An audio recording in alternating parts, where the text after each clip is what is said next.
নমস্কার বন্ধুরা, কেমন আছেন সবাই? গল্প যেখানে সত্যি চ্যানেলের আরেকটি নতুন গল্পে আপনাদের সকলকে আবারও স্বাগত জানাই। বাসবের জর্জ উপন্যাসে সেই সব দিনের কথা উঠে আসে অবিকল শব্দছবিতে। পুরনো বন্ধুদের সঙ্গে নিয়ে বসবেন বলে একদিন সন্ধে তাসের আড্ডা বাতিল করে ঘরে ডাকলেন বিজন ঋত্বিকদের। সময় সন্ধে 6টা হলে ঋত্বিক হাজির দুপুর 3টে। 3-4 কাপ চা হয়ে গেছে। অস্থির পায়চারি, মাথার চুল মুঠো করে ধরা। একবার এই মোড়াতে বসছে, পরক্ষণে ওইটায়। স্থির হইয়া বস না। জর্জের কথায় কোনো ভ্রুক্ষেপ নেই। সবাই আসবে তো? জর্জ উত্তর দিল, খবর পাইছে হক্কলে, আইবে কিনা কইতে পারি না। তীব্র বেগে মাথা ঝাঁকিয়ে ঋত্বিক বলে, সেইটাই প্রধান সমস্যা, বুঝলা? কেউ কারো মনের ভিতরটা জানে না। ঋত্বিক আর বেশিক্ষণ ঘরের ভিতর থাকতে পারেন না। অস্থির হয়ে কাঁধের ব্যাগ নিয়ে পার্কে চলে গেলেন। সন্ধে নামলো। বটুক আর বিজন ছাড়া কেউ এলো না। মিটিং বাতিল। ওরাও ফিরে গেল একসময়। জর্জকে অপেক্ষার আধার পেয়ে বসলো যেন। এমন সময় দরজায় ঋত্বিক। হাত দিয়ে কপাট ধরে দেহের ভারসাম্য রক্ষা করছে সে। মিটিং? মিটিং হইল না? ডিসিশন দাও, 2 বছর এপাশ ওপাশ ভালো লাগে না। ডিসিশন চাই। আহ, কোন পক্ষে যাব? কোন দলে? জর্জ এর কি উত্তর দেবেন জানেন না। যন্ত্রণায় বুক ফেটে যাচ্ছে তার। মাথা নামিয়ে ঋত্বিককে বাড়ি চলে যেতে বললেন। তাল খেতে খেতে ঋত্বিক চলে যাচ্ছেন। এখন ফের কোথায় যাবেন কে জানে। 76-এ ঋত্বিক চলে গেলেন। এমন হুট করে তার চলে যাওয়া কিছুতেই মানতে পারেননি জর্জ। সে সময়ের এক চিঠিতে লিখেওছেন, ঋত্বিক ও বিজন তো আত্মহত্যা করলো, এবার বোধহয় আমার পালা। যাদবপুর বিশ্ববিদ্যালয়ের ছাত্ররা ঋত্বিকের শোক সভায় তাকে আমন্ত্রণ জানাতে গিয়েছিল। তাদের তাড়িয়ে দিয়েছিলেন জর্জ বিশ্বাস। কেন জামু? হারামজাদাটা না কই বইলা কইলা চইলা গেল। জামু কেন? আপনারা মাফ করবেন আমারে। মৃত আলোর ঘর। জর্জ এক মনে সুপুরি কাটছিলেন ছোট জাতিতে। ঘরে বাইরে সর্বক্ষণ মিঠা পাতির এই এক নেশা তার। কখনো মোটর সাইকেলে গোটা কলকাতা দাপিয়ে ধর্মতলা থেকে গণেশচন্দ্র এভিনিউ এর দিকে যেতে যেতে গলির মুখে থমকে দাঁড়িয়ে পড়েন, পান কেনেন, খুব করে দেখে আদরে মুখে পড়েন চুন খয়ের জর্দার মিঠা পাতি। এ দৃশ্য রোজকার। প্রিয় পানের দোকান বাসার কাছে রাসবিহারীর ফুটপাতের উপরেও। জাঁতিটা বিছানায় রেখে সুপুরিগুলো ছোট্ট হামানদিস্তায় গুঁড়ো করে পান সেজে দিলীপের জর্দা মিশিয়ে নেন। ডিব্বা সরিয়ে রাখেন এবং অপূর্ব সে গন্ধ। ভুরভুর সারাটা ঘর। ঘরে কেবল একজনেরই ছবি, জর্জের দিদিমণির। ছিপছিপে গড়নের মেয়েটি কালো পাড় সাদা শাড়িতে কলকাতার মঞ্চে গাইছে। কোন খ্যাপা শ্রাবণ ছুটে এলো। জর্জ তাকে দিদিমণি বলে ডাকতেন। বিশ্বভারতীর ছাত্রী হয়েও তার গানের মধ্যে ভিন্নতর আহ্বান। জর্জের সঙ্গে আলাপ হয়ে গেল। একসঙ্গে গণসঙ্গীতের কত অনুষ্ঠানে যে গেয়েছেন। কোথাও কোথাও সকলে দেখতেন নৃত্যনাট্য শেষ হলো, সুচিত্রা কাঁদছেন জর্জের কাঁধে মাথা রেখে। কতবার! এদিকে বিশ্বভারতীর সঙ্গে জর্জের বিরোধ বাড়ল 62-তে মিউজিক বোর্ড থেকে অনাদি দস্তিদার সরে যাওয়ার পর। 1964-তে জর্জের ফের 2টি গান আটকে দিল বোর্ড। অনেকের সঙ্গে দায়িত্বে দিদিমণিও। একদিন জর্জের দিদিমণি এলেন তার বাড়ি। দেখলেন লুঙ্গি পরা আর ফতুয়া পরা মোড়ায় বসে ডিম ফুলকপি রান্না করছেন জর্জ। বললেন, এসেছিলে তবু আসো নাই। গানে চঞ্চল চরণ গেল ঘাসে, ঘাসের জায়গায় চন কথাটি স্বরলিপি মতো হয়নি। জর্জ হাসলেন। হারমোনিয়াম টেনে শোনাতে বললেন। সুচিত্রা গাইলেন। জর্জ বললেন, চন শব্দটা যে স্বরলিপি অনুসারে হইল না দিদিমণি। চলে গেলেন সুচিত্রা। সেদিনের মতো বিরোধ মিটলেও দিদিমণির সঙ্গে সম্পর্কে কোথাও যেন দূরত্ব বাড়ার সেই হলো শুরু। কিছুদিন পর শান্তিদেব ঘোষ অবশ্য জানালেন, জর্জই ঠিক। 1969-এ ফের জর্জের 2টি গান আটকালো বোর্ড। আঘাত পেয়ে রেকর্ড বন্ধ করে দিলেন জর্জ।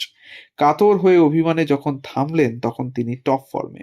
রেকর্ড বিক্রি বেড়েই চলেছে। আবার আশ্রয়ে সেই একলা ঘর। সে সময় যারা তাকে দেখেছেন তাদের স্মৃতি থেকে মেলে সেই কাতর সময়ের ছবি। মাঝে মাঝেই একে ওকে সামনে পেয়ে সরবিতান ধরিয়ে দিয়ে জর্জ বলছেন, আমি গাইতাছি, তুমি স্বরলিপির সঙ্গে মিলাইয়া বলো, বলো না কোনখানে আমি ভুল করছি। কেমন ছিল জর্জের সঙ্গে তার দিদিমণির সম্পর্ক? 14 বছরের বড়, তবু সুচিত্রার কাছে তিনি শুধুই জর্জ। প্রচণ্ড অসুস্থ হয়ে সেবার ভর্তি হলেন রামকৃষ্ণ শিশু মঙ্গল হাসপাতালে। অবচেতন জর্জের মুখে কখনো শোনা যায় সুচিত্রা, কখনো দিদিমণি দিদিমণি। জ্ঞান ফিরে দেখতে চাইলেন দিদিমণিকেই। ছুটে এলেন সুচিত্রা, কান্নায় ভেঙে পড়লেন। সুচিত্রা যখন শান্তিনিকেতনের ছাত্রী, জর্জ জ্বর নিয়ে একবার চিঠির প্রত্যুত্তরে লিখলেন সুচিত্রাকে, আজ আপনাকে একটা ভীষণ সত্যি কথা বলছি। কথা হলো এই, অসুখের মধ্যে আপনার চিঠিটা ভীষণ ভালো লেগেছে, এবং এত ভীষণ ভালো লেগেছে যে অনেকবার পড়ে ফেলেছি। একটু পরেই লিখছেন, মোহরের খবর কি, তাকে আমার কথা বলবেন। এই সুচিত্রাই তার অনুলিখিত আত্মকথায় লিখেছেন, জর্জের গান বিশ্বভারতীর মিউজিক বোর্ড বাতিল করেছিল বলে যা একসময় বহু জায়গায় প্রচারিত হয়েছে তা ঠিক নয়। জর্জের কোনো গান বিশ্বভারতী মিউজিক বোর্ড খারিজ করেননি। জর্জ ঘনিষ্ঠ তার ওস্তাদ শিল্পী খালেদ চৌধুরী সাক্ষাৎকারে ব্যক্তিগতভাবে একবার বলেছিলেন, জর্জের সঙ্গে অন্যদের রেকর্ড বিক্রির বিরাট অঙ্কের ফারাকটাই বিশ্বভারতীর মিউজিক বোর্ডের লোকেরা মেনে নিতে পারেননি। তাদের ঈর্ষা ছিল। এও বলেছিলেন, জর্জের পিছনে সুবিনয় রায়, সুচিত্রা লেগেছিল, আবার লাগেওনি। উত্তাল সময়ে দীর্ঘদিনের সহযোদ্ধা খালেদ জর্জকে কি কিছু বলেছিলেন? শেষ দিকে খালেদের সঙ্গে আলাপের গোড়ার কথাগুলো খুব মনে পড়ত জর্জের। গোয়া বাগানে আইপিটি এর সম্মেলনেই প্রথম আলাপ তার সঙ্গে। পার্টিতে যখন মতবিরোধ, সকলের মনে ধোঁয়াশা, সে সময় অনেকে তার কাছে আশ্রয় নিয়েছেন। 1946-এ কলকাতায় রায়ট, উত্তাল মহানগর, কালীঘাট ট্রাম ডিপোতে লাশের স্তূপ, শুনশান রাসবিহারী। বারুদের হাওয়া কেটে একটা লোক পড়ি মরি করে ছুটতে ছুটতে গলি দিয়ে ঢুকে পড়ল জর্জের ঘরে। ছোট্ট ঘরে তখন জর্জের সঙ্গে শম্ভু মিত্র ও তৃপ্তি মিত্র বসে। লোকটাকে দেখে চিৎকার করে উঠলেন জর্জ, শালা পাইসাসো। লোকটা কালিম শারফি, পরে বাংলাদেশের বিখ্যাত রবীন্দ্রসঙ্গীত শিল্পী হয়েছিলেন। ওপার থেকে গোপন আশ্রয় নিতে এসেছিলেন জর্জের ঘরে। পুলিশি গ্রেপ্তারি এড়াতে 7 দিন সে বাড়িতে খাটের তলায় লুকিয়েছিলেন কালিম। জর্জের ঘরে কয়েকদিনের জন্য আত্মগোপন করেছিলেন আরও একজন, কাইফি আজমি। দেশে তখন কমিউনিস্ট পার্টি নিষিদ্ধ। কবি, শিল্পী, নাট্যকর্মীদের একটি গোপন সভায় যোগ দিতে কলকাতায় এসে উঠেছেন জর্জের ডেরায়। হঠাৎ একদিন পুলিশের ইনফরমার খবর দিল, রেড হবে। সেদিন রেড হলো। সেই দিনেই কাইফিকে ধুতি আর পইতে পরিয়ে ছদ্মবেশে রওনা করিয়ে দিলেন জর্জ। ততক্ষণে বাড়ির চারধারে ঠিক ঠিক করছে পুলিশ। একসময় দরজা ঠেলে পুলিশ কর্তারা ঢুকেই পড়লেন বাড়িতে। প্রায় অন্ধকারে ঘরে জর্জ তখন হারমোনিয়াম বাজিয়ে রবি ঠাকুরের গানে একাত্ম, চিরসখা ছেড়ো না মোরে ছেড়ো না। উল্টো দিকে মুগ্ধ শ্রোতা কালিম সার্ফি। শেষ দিকের জর্জ যেন জেরবার, শরীরে মনে সবেতে। রাসবিহারীর ভাড়া বাড়ি থেকে উঠে যাওয়ার তাগাদা, শরীর ভেঙে পড়ছে তখন। বারবার ইনহেলার নিয়ে আরাম হচ্ছে কতটুকুই বা, জ্বর আসছে কেবল। অসহায় হয়ে পড়লেন জর্জ, কিন্তু গান থেমে নেই। কোনো কোনো গানে একই জায়গা গাইছেন বারবার, ওহে চঞ্চল বেলা না যেতে খেলা কেন তব যায় খুঁজে।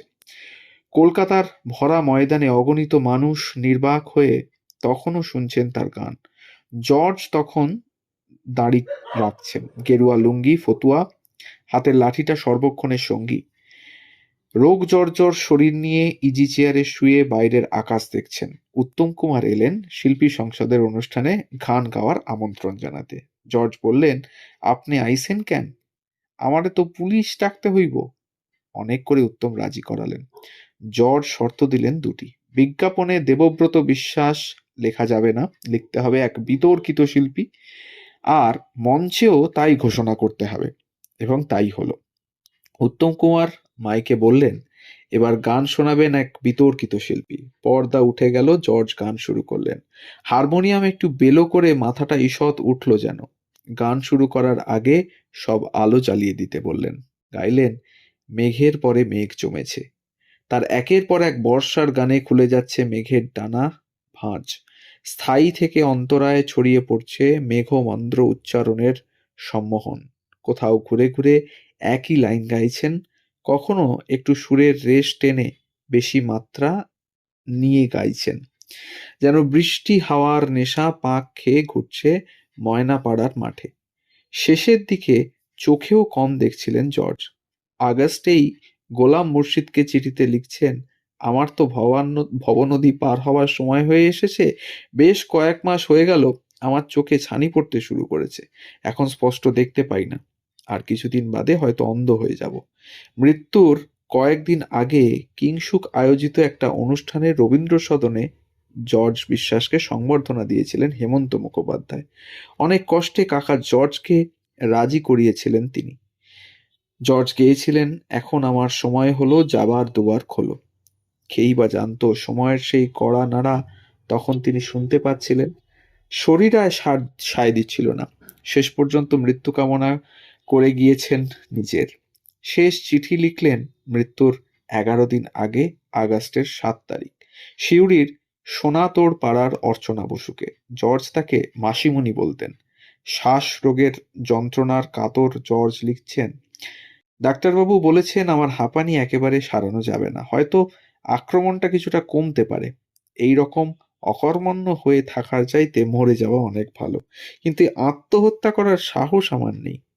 চলে যাওয়ার 7 দিন আগে ভাগ্নি পারমিতাকে বললেন, শোন, আমি আর 1 সপ্তাহ আছি। সকালে উঠে দেবদুলালের গলায় রেডিওতে শুনবি, কুখ্যাত গায়ক দেবব্রত বিশ্বাস মারা গেছে। কলকাতার ভোরের আকাশে সেদিনও মেঘ ছিল। শোক মিছিলে কাঁদছে প্রিয় শহর। মিছিল রবীন্দ্র সদনে। পাট ভাঙা গেরুয়া পাঞ্জাবি, সাদা ধুতি, ফুলের আড়ালে ঘুমিয়ে জর্জ বিশ্বাস। কিছুদিন আগে এখানেই শেষ সংবর্ধনা নিয়েছেন জর্জ। স্মৃতি থেকে যেন তার গান ভেসে আসছে। ফিরে ফিরে গেয়ে চলেছেন জর্জ। আজি পুবের হাওয়ায় হাওয়ায় হায় হায় হায় রে, কাঁপন ভেসে চলে। মিছিল এবার হরিশ মুখার্জি রোড ধরে ঘাটের কাছে। চোখের জলে ফুরোলো গান, একদিন কোন হাহা রবে, সুর হারায় গেল পলে পলে, আমার যেদিন ভেসে গেছে চোখেরও জলে। বাঁদিকে হেলানো মাথা, হাতে লাঠি, একা নিঃসঙ্গ জর্জ যেন হাঁটতে হাঁটতে চলে গেলেন বাদল দিনের দিগন্তের ওপারে। কান্নায় ভেঙে পড়ল কলকাতা। শোকসভায় কালো শাড়িতে দিদিমণি গাইলেন, আজ কিছুতেই যায় না মনের ভার। তো বন্ধুরা, এই ছিল আজকের গল্প। জর্জ বিশ্বাসের একটা ছোট্ট জীবনীমূলক গল্প আপনাদের সামনে তুলে ধরলাম আমাদের চ্যানেলের পক্ষ থেকে। যদি আমাদের গল্প ভালো লেগে থাকে তাহলে অবশ্যই চ্যানেলে নতুন হলে সাবস্ক্রাইব করে একটু পাশে থাকবেন। বেল আইকনটিকে প্রেস করতে ভুলবেন না, যাতে পরবর্তী গল্প খুব তাড়াতাড়ি আপনাদের কাছে পৌঁছে যায় তার জন্য। আর যদি আমাদের উপস্থাপনা ভালো লেগে থাকে তাহলে অবশ্যই একটা লাইক, একটা কমেন্ট আর একটু শেয়ার করে দেবেন আমাদের গল্পগুলো, যাতে আমরা পৌঁছে যেতে পারি আরো অনেক মানুষের কাছে। সবাই ভালো থাকুন, সুস্থ থাকুন আর শুনতে থাকুন গল্প যেখানে সত্যি। ধন্যবাদ।